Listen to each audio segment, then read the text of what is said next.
गातरङ्गरमणीयजटाकलापं गौरी निरन्तरविभूषितवामभागं नारायणप्रियमनङ्गमदापहारं वाराणसीपुरपतिं भज विश्वनाथं।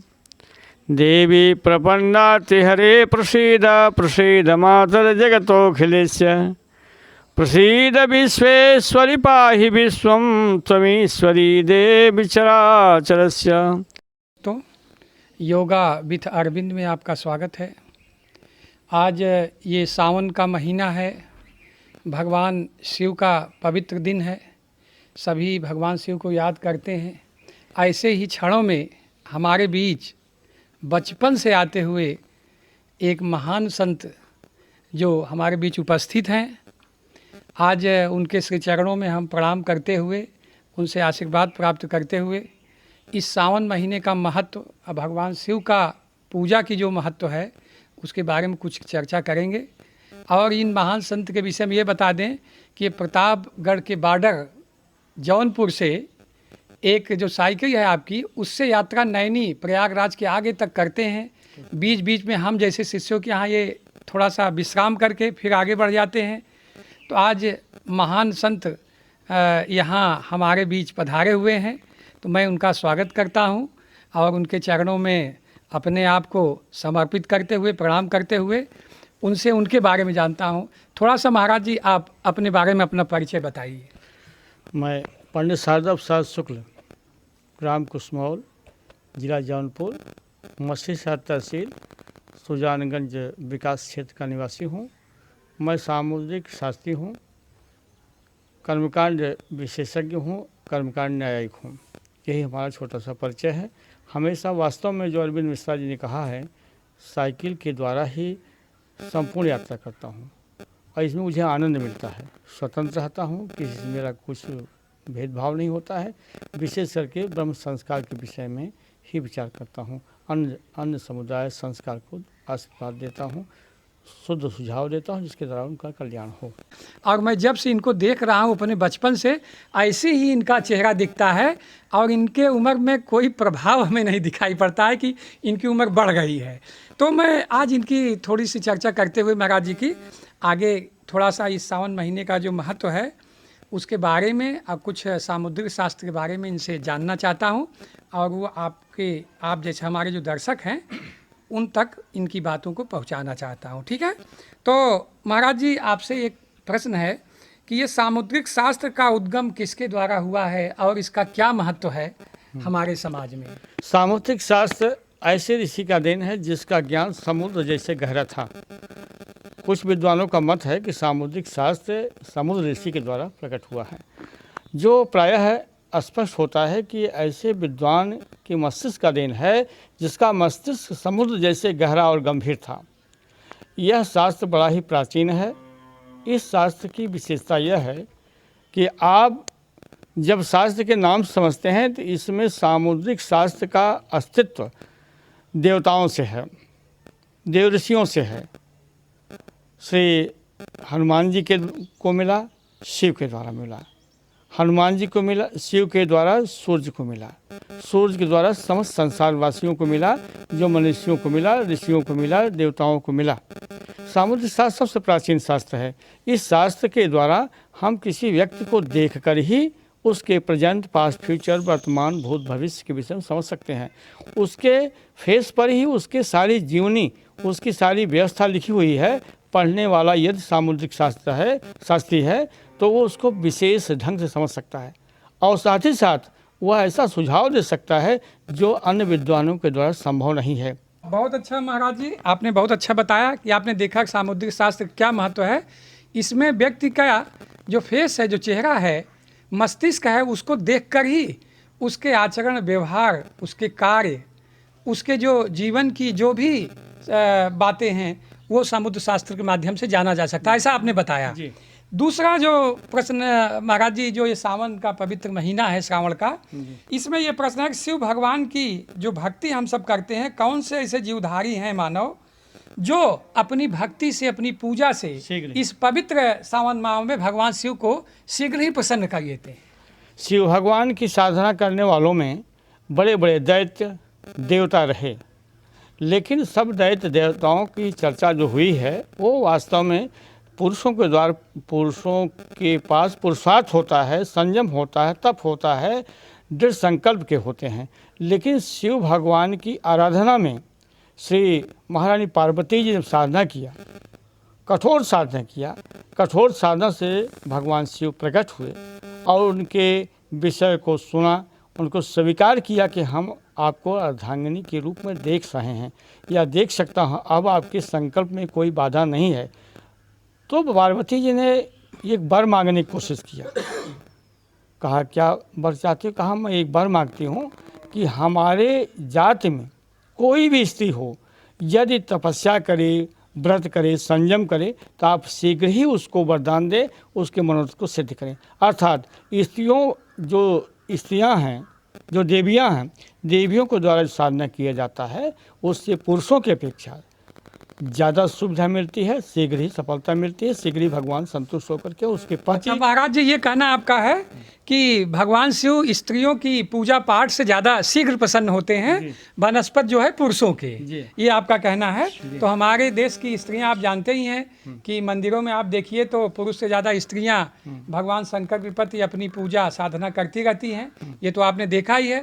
तो पार्वती जी को जो आशीर्वाद भगवान शंकर से प्राप्त हुआ है कि अगर स्त्री हमारी पूजा करेगी तो हम शीघ्र प्रसन्न हो जाएंगे, तो ये बहुत अच्छी बात महाराज जी ने इसमें बताया कि स्त्रियों की पूजा भगवान शिव शीघ्र ही स्वीकार करते हैं पुरुषों की अपेक्षा। दूसरा प्रश्न महाराज जी, तीसरा जो हम आपसे पूछना चाहते हैं कि देशवासियों से श्रेष्ठ पृथ्वी में सती कौन है? जितनी सती हुई हैं हमारे देश में है ना, इस पृथ्वी पर, उसमें कौन सी सती है जो सर्वश्रेष्ठ है? सतियों में श्रेष्ठ स्थान प्राप्त करने के लिए सर्वश्रेष्ठ अनसुईया माँ का स्थान आता है। ये पृथ्वी लोक के, मृतलोक के सतियों से तो श्रेष्ठ ही हैं, साथ ही साथ देव सतियों से भी श्रेष्ठ हैं। इसका एक सूक्ष्म रूप में दर्शन देना चाहता हूँ कि सतियों में ईर्ष्या भाव नहीं होना चाहिए। इस तरह से है कि वास्तव में देवताओं में श्रेष्ठ कौन है? देवताओं में श्रेष्ठ विष्णु जी हैं, और विष्णु जी के पास लक्ष्मी जी है, और ब्रह्मा जी भी हैं, साथ साथ शिव त्रिदेव हैं। त्रिदेव देवताओं के पास त्रिदेव शक्तियाँ होती हैं। इनको सुनाया नारद जी ने कि वास्तव में सर्वश्रेष्ठ सती देवी अनसुईया माता जी हैं। तो इसको देख करके इन लोगों ने अपने पुरुषों को भेजा, अपने देवताओं को भेजा, भगवान को भेजा। भगवान रूप में त्रिदेव देखे जाते हैं, भगवान शिव, भगवान ब्रह्मा, भगवान श्री हरि विष्णु जी चले आए और सीधा अनसुईया माँ के दरबार में पहुँचे। अलग जगाने के बाद उस संत महात्मा के रूप में आए, इसलिए उन्होंने कहा कि आप मेरी सेवा करिए। तो महारानी जी ने कहा कि आपकी किस प्रकार की सेवा होनी चाहिए? कहा आप हमको दूध पिलाइए अपना।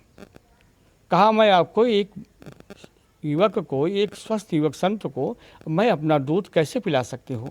सती धर्म के विपरीत है। सही बात है। ये आप संत महात्मा होकर के इस तरह से प्रश्न क्यों करें? कहा यही मेरी इच्छा है, इसको पूर्ण करिए। कहा ठीक है। वे गए अपने पति के पास, उनका चरण कमल धो करके ले आई और उस पर पानी छिड़काव करके नन्हा बच्चा बना दिया। और कोई छोटा बच्चा जो होता है माँ के लिए बालक होता है, उसको अपने शुद्ध दूध को दिया और पिला करके पालने में डाल दिया। ऐसी परिस्थिति में देवियाँ परेशान हो गई। 7 दिन के बाद विक्षिप्त होकर के महारानी सती, महारानी लक्ष्मी, महारानी सरस्वती जी उपस्थित हुई और उन्होंने कहा कि देवी घूंघट काट कर आई। कहा देवी आप कहाँ से आ गई हो? कहा हमने बहुत बड़ी हमने अपराध किया है। आप जैसे देवी, आप जैसे सती भारत में ही नहीं बल्कि हम त्रिलोकों में भी नहीं है, और मैं क्षमा प्रार्थी हूँ, मैं आपके बहू के रूप में हूँ। आप मुझे क्षमा करते हुए हमारे पति को वापस कर दीजिए। कहा हमने कुछ किया नहीं, केवल आपके ईर्ष्या भाव के कारण ही ऐसा हुआ। हमने कभी किसी के पति को अपना बालक नहीं बना सकती। कोई सचरित स्त्री यदि है तो उसके चरित्र का इतना बल है, चाहे राक्षस हो, चाहे देवी हो, चाहे देवता हो, चाहे मानव हो, कोई सचरित औरत का पति जो होता है महान, निर्भीक, बलवान और शक्तिमान होता है, उसको हम परास्त नहीं कर सकते हैं। इससे सिद्ध होता है कि आप देवियों में ईर्ष्या भाव जागृत है और यही ईर्ष्या आपको परास्त किया है। बहुत अच्छा महाराज जी ने बताया अभी कि जो हमारे पृथ्वी सती कौन है, सती अनसुईया की चर्चा इन्होंने किया। सतियों की एक बहुत बड़ी विशेषता महाराज जी ने बताया कि उनके बीच ईर्ष्या नहीं होनी चाहिए। आज भी हमारे समाज में आप देखिए कि स्त्रियों में एक दूसरे के प्रति बहुत ईर्ष्या द्वेष होता है। तो अगर आप भगवान शंकर की कृपा पाने चाहती हैं, है ना, तो आपको स्त्रियों को हमारे जो ईर्ष्या भाव है, द्वेष भाव है, एक दूसरे से जो घृणा का भाव है, उसको त्यागना पड़ेगा। यही महाराज जी ने अपने कथन में अभी आपको बताया। और इस प्रकार से सती अनसुईया आप देखिए कि वहाँ प्रसिद्ध है हमारे देश में। तो आगे महाराज जी मैं आपका चौथा प्रश्न आपसे थोड़ा पूछना चाहता हूँ, संक्षिप्त में इसको भी बताइएगा कि हमारे देश में जो प्रेम विवाह होता है ना, ये कब से शुरू हुआ और किस महापुरुष ने इस प्रेम विवाह को महत्वपूर्ण स्थान दिया है, क्या कितना उचित है ये?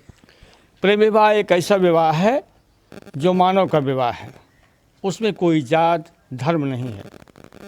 प्रेम विवाह का विशेष स्थान द्वापर युग में भगवान श्री कृष्ण के द्वारा इसको स्थान मिला हुआ है। भगवान योगीराज श्री कृष्ण जो थे वे महारानी सती रुक्मिणी जी एक ऐसे समूह में उनका जन्म हो गया था जो भगवान के विरोधाभास में थे। और रुक्मी जो था, महाराज जो रुक्मी था उसका भाई, और भगवान श्री कृष्ण का विरोधी था, जरासंध का साथी था, शिशुपाल उसके साथी थे। जरासंध, शिशुपाल और रुक्मी ये सब भगवान श्री कृष्ण के विरोध में थे, अत्याचारी थे, दुराचारी थे, पापाचारी थे, जो भगवती रुक्मिणी के विषय के विपरीत काम करना चाहते थे। तो भगवान ने रुक्मिणी के प्रेम पत्र पर, जो लव लेटर्स कहते हैं जिस युग में, वो लव लेटर जो है रुक्मिणी ने लिखा अच्छे भाव में और अपने विशेष ब्रह्म शक्ति के द्वारा, ब्राह्मण के द्वारा भेजा। जब ब्राह्मण के द्वारा लव लेटर मिला भगवान श्री कृष्ण जी को, तो वे प्रेम पत्र का इतना महत्व दिया कि तत्काल उन्होंने रथ पर बैठ करके रुक्मिणी की रक्षा चल दिए। अपने बड़े भाई की आज्ञा के अनुसार चलते थे, लेकिन उस दिन बड़े भाई का भी आदर नहीं किया। प्रेम पत्र का आदर करते हुए, प्रेम पत्र के विषय विचार को श्रेष्ठ समझते हुए महारानी रुक्मिणी के रक्षार्थ अपने रथ पर सवार होकर चल दिए। और यहाँ आकर के महारानी रुक्मिणी को राक्षस संस्कृति के द्वारा विवाह किया, हरण किया। हरण करने के बाद अपने गोपिंड के पास आए, जहाँ गोपियों का क्षेत्र था, उस तालाब के सरोवर के किनारे बैठकर प्रेम विवाह का प्रचलन व्यवस्थित किया। और उसके बाद पानी ग्रहण संस्कार किया घर में आकर के। और भगवान श्री कृष्ण ही प्रेम विवाह के विशेष जोरदार नायक हैं, जिन्होंने भगवती के रक्षार्थ उन्होंने प्रेम विवाह के प्रचलन को विशेषता। बहुत अच्छा, महाराज श्री कृष्ण ने भी प्रेम किया था रुक्मिणी से और प्रेम विवाह किया, लेकिन उसको जीवन पर्यंत निभाया, जीवन पर्यंत उसको निभाया। ऐसा प्रेम विवाह होना चाहिए जो आंतरिक मन हृदय से प्रेम हो, है ना, वासना का ही प्रेम न हो। तो ऐसा प्रेम भगवान श्री कृष्ण और रुक्मिणी के विषय में बताया।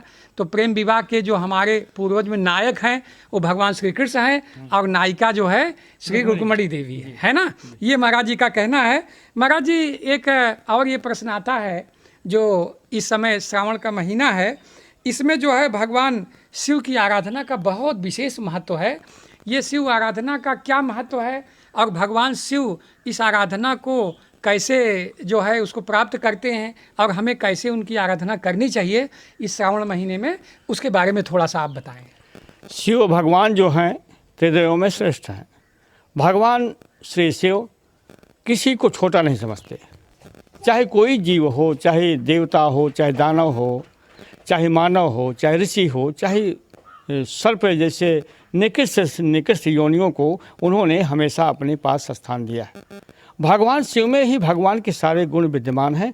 ईश्वर यदि किसी को कहा जा सकता है तो शिव को कहा जा सकता है। ईश्वर जो हैं वो सर्वत्र हैं, सब जगह हैं। यदि कोई मूल तंत्र से जुड़ता है तो शिव ही सर्वत्र रहते हैं और इनके हृदय क्षेत्र में श्री हरि नारायण रहते हैं।